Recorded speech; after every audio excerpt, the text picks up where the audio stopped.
Bhavnagar LCB પોલીસને બાતમી મળી હતી કે અમદાવાદ ધોલેરા હાઈવે પર અધેલાઈ સર્કલથી ધોલેરા તરફ જવાના માર્ગ પર એક શંકાસ્પદ બંધ બોડી કન્ટેનર ઊભું છે. બાતમીના આધારે પોલીસે સ્થળ પર પહોંચી તપાસ હાથ ધરી હતી. તપાસ દરમિયાન કન્ટેનર નંબર GJ15 AX1084માં ભારતીય બનાવટનો વિદેશી દારૂનો જથ્થો મળી આવ્યો હતો. પોલીસે કન્ટેનરમાંથી બેક પાઇપર ડીલેક્સ વિસ્કીની 750 mlની 1560 બોટલો તેમજ 180 mlની 11424 બોટલો કબજે કરી હતી.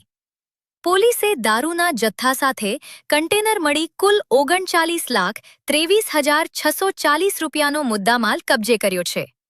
કન્ટેનરનો ચાલક ફરાર હોવાનું સામે આવ્યું છે. સમગ્ર મામલે વેળાવદર પોલીસ સ્ટેશનમાં પ્રોહિબિશન અધિનિયમ હેઠળ ગુનો નોંધી વધુ તપાસ હાથ ધરવામાં આવી છે.